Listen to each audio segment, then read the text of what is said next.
Hi friends, ಇವತ್ತಿನ video ಮೂಲಕ ಒಂದು ಸಿಂಪಲ್ ಆಗಿ ಈರುಳ್ಳಿ ಮೊಟ್ಟೆ ಫ್ರೈ ಯಾವ ರೀತಿ ಮಾಡೋದು ಅಂತಂದ್ಬಿಟ್ಟು ತೋರಿಸ್ಕೊಡ್ತಾ ಇದ್ದೀನಿ. ಬಾಯಿಗೆ ರುಚಿ ರುಚಿಯಾಗಿ ಏನಾದರೂ ತಿನ್ನಬೇಕು ಅಂತ ಅನ್ನಿಸಿದಾಗ ಸೈಡ್ ಡಿಶ್ ಆಗಿ ಈ ರೀತಿ ಒಂದ್ಸಲ ಈರುಳ್ಳಿ ಮೊಟ್ಟೆ ಫ್ರೈನ ಮಾಡಿ ನೋಡಿ. ತಿನ್ನಲಿಕ್ಕೆ ತುಂಬ ಅಂದರೆ ತುಂಬಾ ಚೆನ್ನಾಗಿರುತ್ತೆ. ಸೊ ಬನ್ನಿ ಇವಾಗ ಲೇಟ್ ಮಾಡ್ದಿರಾ ಯಾವ ರೀತಿ ಮಾಡೋದು ಅಂತಂದ್ಬಿಟ್ಟು ನೋಡೋಣ. ಕಡಾಯಿಗೆ 3 ಟೇಬಲ್ ಸ್ಪೂನ್ ಆಗುವಷ್ಟು ಎಣ್ಣೆ ಹಾಕ್ಕೊತಾ ಇದ್ದೀನಿ. ಎಣ್ಣೆ ಸ್ವಲ್ಪ ಬಿಸಿಯಾಗಿದ್ದಾದಮೇಲೆ 4 ರಿಂದ 5 ಈರುಳ್ಳಿನ ಈ ರೀತಿ ಸಣ್ಣದಾಗಿ ಉದ್ದವಾಗಿ ಕಟ್ ಮಾಡಿಬಿಟ್ಟು ಹಾಕ್ಕೊತಾ ಇದ್ದೀನಿ.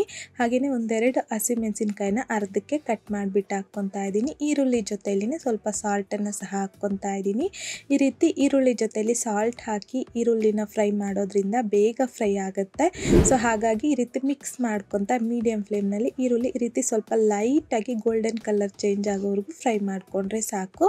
ಈಗ ಇದರಲ್ಲಿಗೆ 1 ಟೇಬಲ್ ಸ್ಪೂನ್ ಆಗುವಷ್ಟು ಧನಿಯಾ ಪೌಡರ್, ಅರ್ಧ ಟೀ ಸ್ಪೂನ್ ಆಗುವಷ್ಟು ಅರಿಶಿನ ಸಹ ಹಾಕ್ಕೊಂಡು ಲೋ ಫ್ಲೇಮ್ನಲ್ಲಿ ಈ ಮಸಾಲೆನ ಜಸ್ಟ್ 1 ನಿಮಿಷ ಫ್ರೈ ಮಾಡ್ಕೊಳ್ಳಿ. ಫ್ರೈ ಮಾಡ್ಕೊಂಡಿದ್ದಾದಮೇಲೆ ಇದರಲ್ಲಿಗೆ ಒಂದು 10 ರಿಂದ 12 ಮೊಟ್ಟೆನ ಹೊಡೆದ್ಬಿಟ್ಟು ಹಾಕ್ಕೊತಾ ಇದ್ದೀನಿ.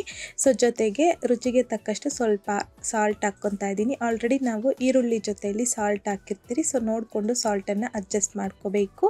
ಈಗ ಲಿಡ್ಡನ್ನು ಕ್ಲೋಸ್ ಮಾಡಿಕೊಂಡು ಲೋ ಫ್ಲೇಮ್ನಲ್ಲಿ 1-2 ನಿಮಿಷ ಹಾಗೆ ಬಿಟ್ಬಿಡಿ. 1-2 ನಿಮಿಷ ಆದಮೇಲೆ ಲಿಡ್ಡನ್ನು ತೆಗೆದು ಒಂದ್ಸಲ ಈ ರೀತಿ ಚೆನ್ನಾಗಿ ಮಿಕ್ಸ್ ಮಾಡ್ಕೊತಾ ಫ್ರೈ ಮಾಡ್ಕೋಬೇಕು. ಒನ್ಸ್ ಈ ರೀತಿ ಸ್ವಲ್ಪ ಮಿಕ್ಸ್ ಮಾಡ್ಕೊಂಡಿದ್ದಾದಮೇಲೆ ಮತ್ತೊಂದು ಸಲ ಲಿಡ್ಡನ್ನು ಕ್ಲೋಸ್ ಮಾಡಿಕೊಂಡು ಲೋ ಫ್ಲೇಮ್ನಲ್ಲಿ 1-2 ನಿಮಿಷ ಹಾಗೆ ಬಿಟ್ಬಿಡಿ. 1-2 ನಿಮಿಷ ಆದಮೇಲೆ ಲಿಡ್ಡನ್ನು ತೆಗೆದು ಈ ಟೈಮಲ್ಲಿ ಈ ರೀತಿಯಾಗಿ ಮಿಕ್ಸ್ ಮಾಡ್ಕೊತಾನೆ ಲೋ ಟು ಮೀಡಿಯಂ ಫ್ಲೇಮ್ನಲ್ಲಿ ಚೆನ್ನಾಗಿ ಫ್ರೈ ಮಾಡ್ಕೋಬೇಕು. ನೋಡಿ ಈ ರೀತಿಯಾಗಿ ಸ್ವಲ್ಪ ಮಾಯಿಸ್ಟ್ ಆಗಿರುವಂತಹ ಟೈಮಲ್ಲಿ 1 ಟೇಬಲ್ ಸ್ಪೂನ್ ಆಗುವಷ್ಟು ಚಿಲ್ಲಿ ಪೌಡರ್, ಅಂದರೆ ನಿಮಗೆ ಖಾರಕ್ಕೆ ತಕ್ಕಷ್ಟು ಚಿಲ್ಲಿ ಪೌಡರ್ನ ಹಾಕ್ಕೋಬೋದು. ಹಾಗೆಯೇ ಸಣ್ಣದಾಗಿ ಕಟ್ ಮಾಡ್ಕೊಂಡಿರ್ತಕ್ಕಂಥ 1 ಟೇಬಲ್ ಸ್ಪೂನ್ ಆಗುವಷ್ಟು ಕೊತ್ತಂಬರಿ ಸೊಪ್ಪನ್ನು ಸಹ ಹಾಕ್ಕೊಂಡು ಮೀಡಿಯಂ ಫ್ಲೇಮ್ನಲ್ಲಿ ಈ ರೀತಿಯಾಗಿ ಸ್ವಲ್ಪ ಡ್ರೈ ಆಗೋವರೆಗೂ ಮೊಟ್ಟೆನ ಚೆನ್ನಾಗಿ ಫ್ರೈ ಮಾಡ್ಕೋಬೇಕು.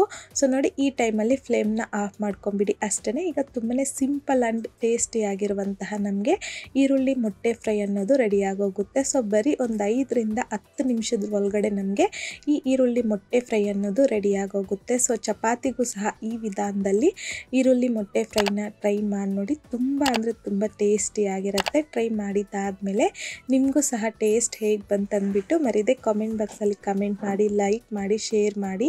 ಮತ್ತಷ್ಟು ಈಸಿ ಆ್ಯಂಡ್ ಸಿಂಪಲ್ ಕ್ವಿಕ್ ರೆಸಿಪೀಸ್ಗೋಸ್ಕರ ದಯವಿಟ್ಟು ನೀವಿನ್ನೂ ನಮ್ಮ ಮೇಘಶ್ರೀಸ್ ಕಿಚನ್ ಚಾನಲ್ನ ಸಬ್ಸ್ಕ್ರೈಬ್ ಮಾಡಿಲ್ಲ ಅಂತಂದರೆ ಸಬ್ಸ್ಕ್ರೈಬ್ ಮಾಡಿ.